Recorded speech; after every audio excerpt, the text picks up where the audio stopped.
Hey, what's going on, people? It's your boy Brown Baldy here again, coming in with a new reaction from the Critical Drinker. How do you call it?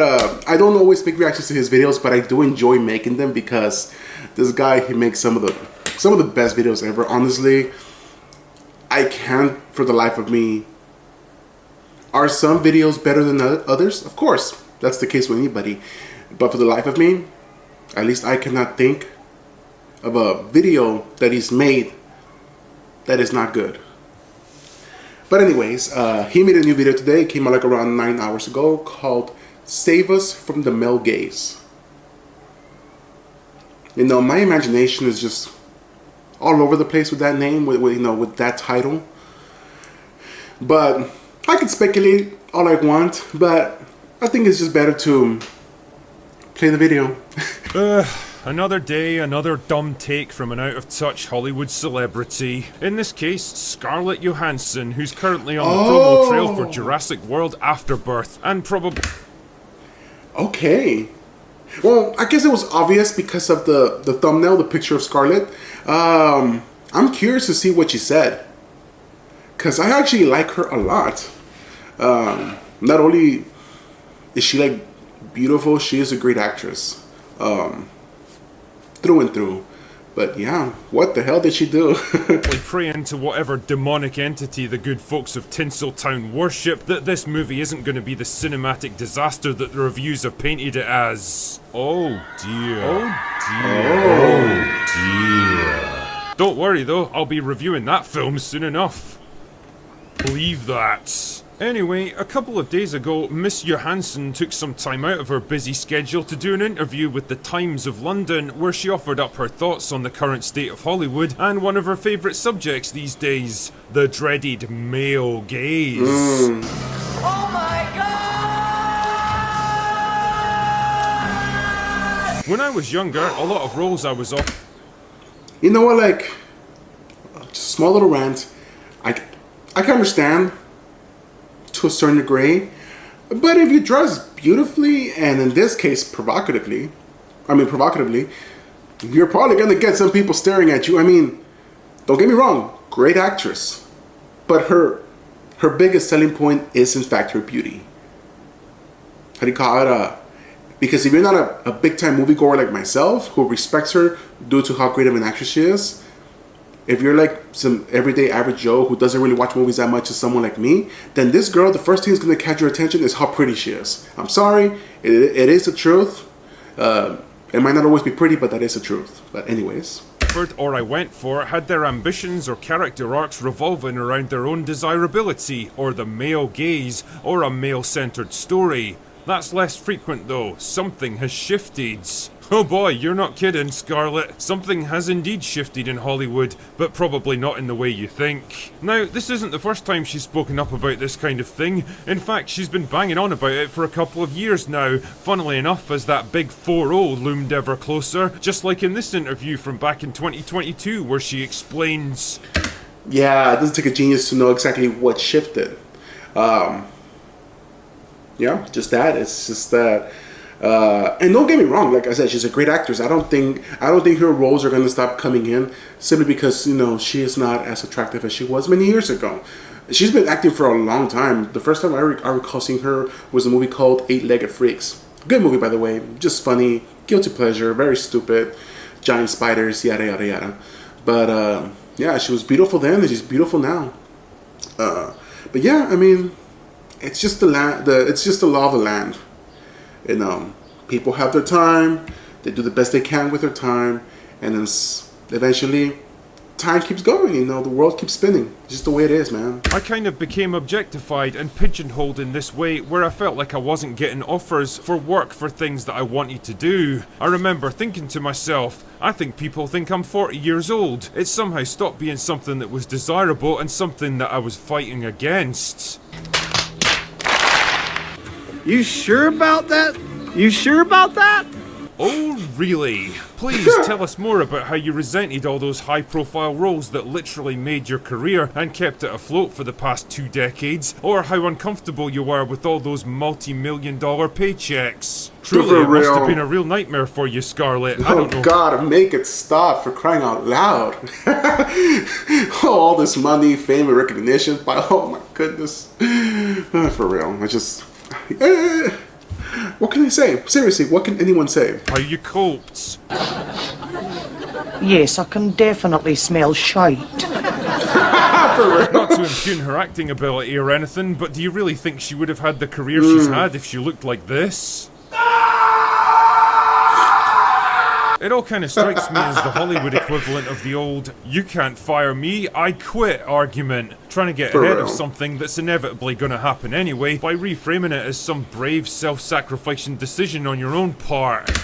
I don't think so. I really do believe that as beautiful as she is, she's going to keep getting roles because I happen to believe she's a good actress. I could be wrong. If anybody disagrees, by all means, let me know in the comment section. What is your opinion as to why you think once everything settles down, she might no longer get roles the older she gets? I don't think that's the case. I think she's a good actress, but that's just my opinion. By all means, if you have a different one, let me know. No, you see, it's not like all those juicy, high-profile roles are now being offered to younger and hotter actresses, and I'm kind of yesterday's news now. I'm choosing to take on more mature and interesting parts, because I'm more than just eye candy for sweaty teenage boys nowadays. Damn. You know, it's actually an interesting pattern of behaviour in these 40-something actresses who all mysteriously get tired of the male gaze just as the male gaze is about to get tired of them. The thing is, I think I agree with her, at least in principle here. I agree that it's bad for any actor to be typecast and pigeonholed into certain roles when they want to broaden their creative range, but what can I say? It's Hollywood, baby. It's an industry based around pattern recognition and branding, selling actors like they're commodities, and it's not a uniquely female problem in the slightest. It's a business. Take Hugh Grant, for example. That guy had to labour away for most of his career playing foppish, bumbling British guys in tedious romantic comedy. That is true. Like we hear this what's it called? The rant is usually, oh, women are objectified and yada yada. Hey, it's very apparent. There's a lot of male actors that they're put into a box. Even like a lot of male actors, like Pedro Pascal. Nobody knew who he was until he played Prince Oberyn in Game of Thrones. That was his real breakout role, but that guy has been acting for a long time. Same thing with a lot of these actors. Like I think his name was Walton Goggins. Is that his name? The one who plays Ghoul in Fallout. He's been acting since I was a child. Not even lying. But right now he is known. It just takes time. It really does. And I think Scarlett Johansson has had a lot of movies besides where she's just very beautiful. It started off, but I think she'll be fine. I think it's just whining, man. Like seriously, people would kill to be in your position, but whatever. Because that's what people knew him for, and it's only now in his 60s that he's finally able to branch out into more challenging roles. Matthew McConaughey suffered from the same problem, trapped in rom-com purgatory for more than a decade before escaping into more mature roles in his 40s and 50s. Or how about all those action stars from the 80s and 90s who tried and failed to transition into other genres, only to fade out completely in the 2000s when they aged out of their roles. The sad reality is that most actors end up being known for something that ends up defining the course of their careers, whether it's charming good looks, a flair for comedy, big muscles, or just being really attractive, I guess. Yeah, it's true, man. It's very true how he said it, man. Sometimes do the best with what you can, with what you have sometimes. It's the best any of us can do in real life. But yeah. It's not a good or a bad thing, it's just the way the world works. The Scarlett Johansson from 10 or 15 years ago understood this perfectly well because she reaped the rewards of being beautiful and getting lots of opportunities that other, less attractive actresses probably got passed over for. Do you think all those young, aspiring stars felt bad for you? Or do you think they ended up staring long and hard at their own reflections, cursing the fact that in the great genetic lottery, you just so happen to have better luck than them? Do you think they feel bad for you now as you approach the end of this particular phase of a career that they never even got a chance to experience. But okay, let's Precisely. move past the angst of a fading star facing up to the unrelenting march of time and ask ourselves, is the male gaze really a thing in movies, or is it just a case of Hollywood understanding their audience and giving them what they want? Because here's another uncomfortable truth for you. Us humans enjoy looking at attractive people.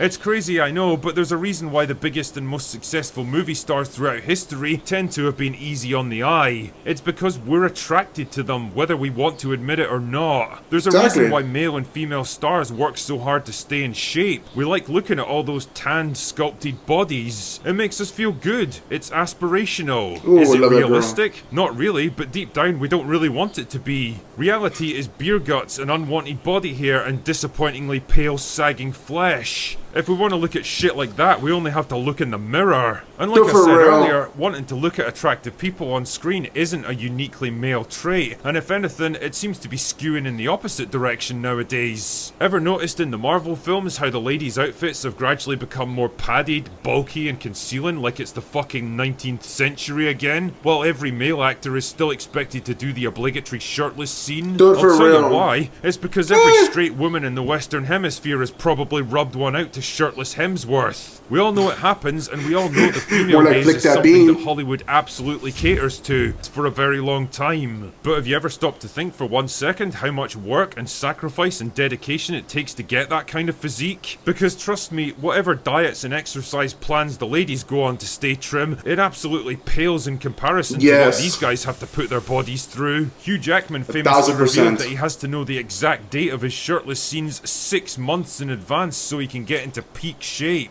What you're seeing in those few seconds on screen is basically the end result of an extremely long and punishing bodybuilding regime. And as anyone who's tried something like that can tell you, it is not fucking fun. But does anyone complain about it? Not really. There's no outrage, no accusations of exploitation, no complaints about the female gaze. They just kind of get on with it because they know it's expected of them. So I guess what I'm Exactly. trying to say with all of this is that generally being a movie star means you're in the business of looking good, whether you want to or not. It's not really about a male gaze or a female gaze, it's a human gaze. We like beautiful people, and if you're lucky enough to be one and reap the rewards and opportunities that come with it, well, maybe don't expect the rest of us to feel too sorry for you when it's all over.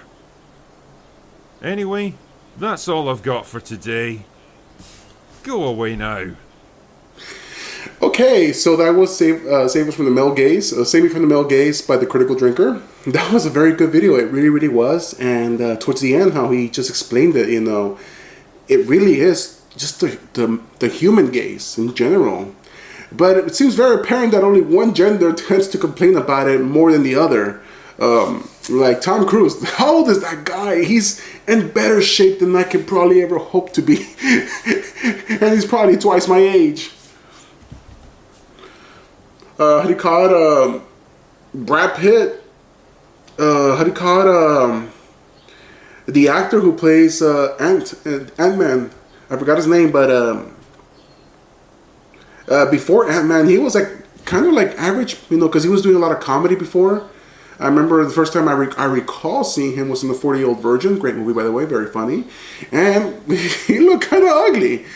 And then I see him, after that, I recall seeing him in Knocked Up. Great movie too, very hilarious. And he had lost weight, but he was still relatively average. Next thing you know, he gets hired to do Ant-Man, and he got in great shape. And that guy is old. He doesn't look old because, you know, some guys, especially those good-looking guys, they retain their youth for a while, or as they call it, compared to a lot of girls, they tend to just age gracefully because guys are not into, at least not to the same degree, the cosmetic surgery that most girls like to do. I mean, even my younger sisters at some point start discussing, oh, a nose job and this, whatever. And no, I can empathize with it, but sometimes I try to tell them, just appreciate who you are. Like, work out, go to the gym. When you go to the gym, you earn that muscle, you get in good shape and all that.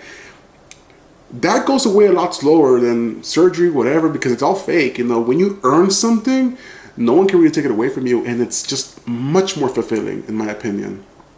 But to each their own, of course, that's just my opinion. But either way, yeah, that was That was The Critical Drinker, Save Me from the Male Gaze. Great video. Don't forget to go to his channel, subscribe to him, watch his videos. I am simply a reactor who appreciates his work. And with all that being said, if you like my reaction to it, and if you have it in you, please do me a favor. Give me a like and subscribe, comment, share, all that good stuff. Help out your bro. Keep this community growing. We made it to 120 subscribers. Thank you, Lord. Thank you to all you guys who take the time out of your days to watch stupid little old me. My gratitude knows no bounds. But either way, this is your boy Bombali. Thank you so much for joining me. And you'll have a good rest of your day. And you all take care.